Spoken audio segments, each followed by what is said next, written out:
আসসালামু আলাইকুম রহমতুল্লাহ নাহমাদুহু আনুসাল্লি ওয়ানুসাল্লিমু আলা রসুলিহিল করিম আম্মা বাদ।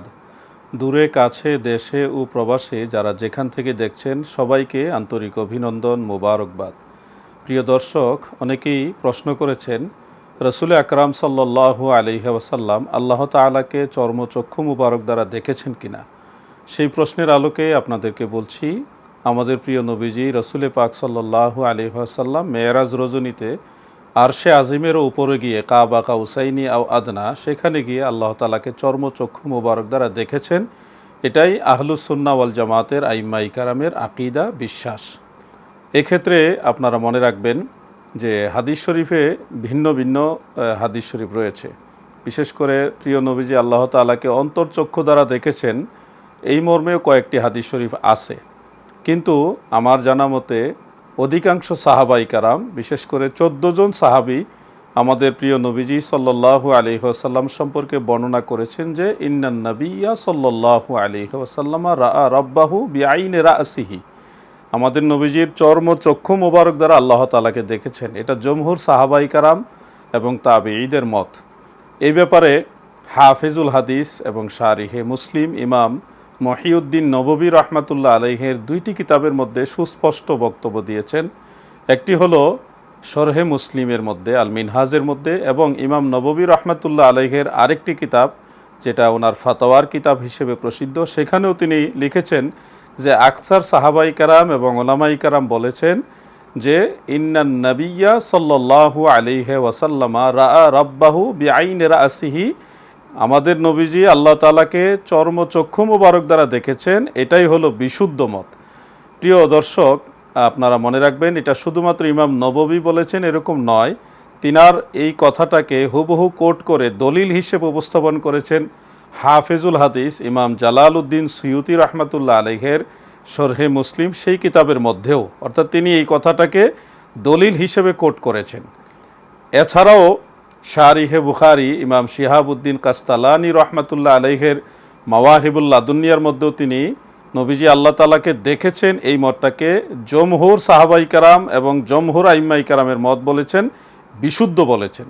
সেই আলোকে ইমাম আব্দুল বাকি জুরকানি রহমাতুল্লাহ আলাইহে তিনি শরহে মাওয়াহিবের মধ্যেও একই কথা উল্লেখ করেছেন। তিনি ইমাম লিসানুদ্দিন ইবনুল খতিব রহমাতুল্লাহ আলাইহের রেফারেন্স দিয়ে বলেছেন যে নবীজি আল্লাহ তাআলাকে চর্মচক্ষু মোবারক দ্বারা দেখেছেন, এটাই হলো বিশুদ্ধ মত।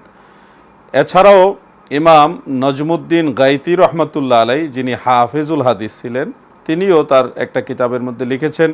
এবং হানাফি মাযহাবের বিখ্যাত আরেকজন হাফিজুল হাদিস ইমাম মুগলতাই মিসরি রহমাতুল্লাহ আলাই, তিনিও সিরাতুন নবী রসুল পাকের জীবনী আদর্শ নিয়ে একটি কিতাব লিখেছেন। সেখানে প্রিয় নবীজি সম্পর্কে এটা লিখেছেন যে ইন্নাহু সাল্লাল্লাহু আলাইহি ওয়াসাল্লামা রাআ রাব্বাহু বিআইনি রাসিহি আলাল আসাহ, বিশুদ্ধ মত মোতাবেক নবীজি আল্লাহ তাআলাকে চর্মচক্ষু মুবারক দ্বারা দেখেছেন।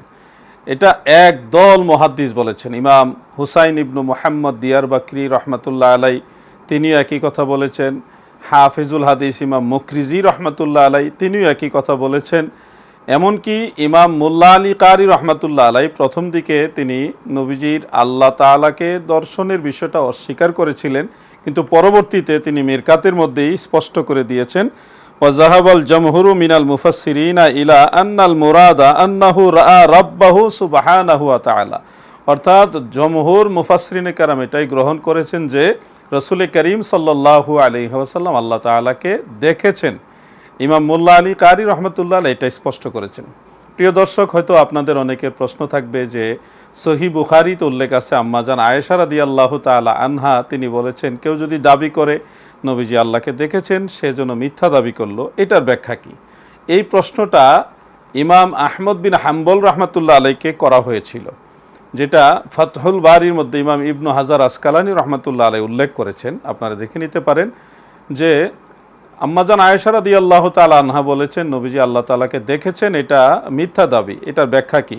তখন এই কথার জবাবে ইমাম আহমদ বিন হাম্বল, যিনি 10 লক্ষর মতো হাদিস সনদ সহকার মুখস্থ জানতেন, তিনি বললেন যে ক্বালা বিকাউলিন নবী সাল্লাল্লাহু আলাইহি ওয়াসাল্লাম রাআইতু রাব্বি কাউলুন নবী সাল্লাল্লাহু আলাইহি ওয়াসাল্লাম আকবারু মিন কাউলিহা, অর্থাৎ আল্লাহর নবী বলেছেন আমি আল্লাহ তাআলাকে দেখেছি। রসুল পাক সাল্লাল্লাহু আলাইহি সাল্লামের এই বাণী আম্মাজান আয়েশার বক্তব্যের চেয়েও আরও বড়, নবীজির কথাই হলো বড়। এটা ইমাম আহমদ বিন হাম্বল রাহমাতুল্লাহ আলাইহি বলেছেন। আর আম্মাজান আয়েশা রাদিয়াল্লাহু তাআলা আনহার এই বক্তব্যটা ছিল ওনার নিজস্ব, ওনার ব্যক্তিগত একটা মতামত। আর দয়াল নবী রসুল পাক সাল্লাল্লাহু আলাইহি সাল্লাম নিজেই বলেছেন আমি আল্লাহ তাআলাকে দেখেছি। তো নিঃসন্দেহে নবীজির কথাটাই আমাদের প্রাধান্য দিতে হবে, যেভাবে আইম্মায়ে আহলে সুন্নাত তিনারা প্রাধান্য দিয়েছেন। প্রিয় দর্শক, কোরআনুল কারীমের মধ্যেও কিছু আয়াত রয়েছে, লা তুদরিকুহুল আবসার, এই ধরনের কিছু আয়াতে কারিমা রয়েছে। সেই আয়াতগুলির ব্যাখ্যায় আহলুস সুন্নাহ ওয়াল জামাতের মুফাসসির এবং মুহাদ্দিস যারা তিনারা বলেছেন এই পৃথিবী থেকে চর্মচক্ষু দ্বারা আল্লাহকে কেউ দেখতে পারবে না। এই আয়াতের অর্থগুলো হলো এটা, এই দুনিয়া থেকে কেউ আল্লাহ তাআলাকে চর্মচক্ষু দ্বারা দেখতে পারবে না। হ্যাঁ, অন্তর্চক্ষু দ্বারা অনেকে দেখেছেন, চর্মচক্ষু দ্বারা পৃথিবী থেকে কেউ আল্লাহকে দেখতে পারবে না। কিন্তু আমাদের বক্তব্যের সাথে এই বক্তব্য কখনোই কন্ট্রাডিকশন নয়, বৈপরীত্যমূলক নয়। কারণ প্রিয় নবীজি আল্লাহ তাআলাকে দেখেছেন, এই পৃথিবী থেকে চর্মচক্ষু দ্বারা দেখেছেন আমরা বলি না। প্রিয় নবীজি আল্লাহ তাআলাকে চর্মচক্ষু মোবারক দ্বারা দেখেছেন কাবা কাউসাইনি আও আদনা, অথবা সপ্তম আসমানের উপরে গিয়ে। ওইখানের জন্য কোরআনুল কারীমের এই বিধান প্রযোজ্য নয়। যেমনিভাবে জান্নাতে প্রত্যেকটা মুমিন বান্দা এবং বান্দি আল্লাহ তাআলাকে দেখবেন, পূর্ণিমার চাঁদের নিয়ে দেখবেন, এটা হাদিসে মুতাওয়াতের দ্বারা সাবিত।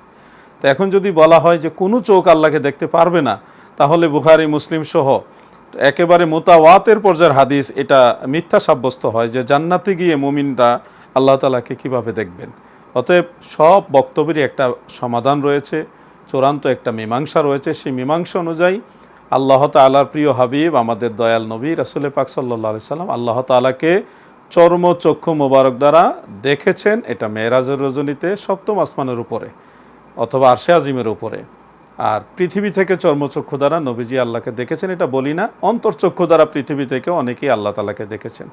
অতএব বিতর্ক না করে প্রিয় নবীজি শান ও আজমতের বিষয়টা কেউ বিতর্কে না নিয়ে গ্রহণ করার চেষ্টা করবেন, এটাই নবী পাকের প্রতি মহাব্বত। মহান আল্লাহ তাআলা আমাদের সবাইকে বোঝার জানার তৌফিক দান করুক, আমিন। আসসালামু আলাইকুম ওয়া রাহমাতুল্লাহ।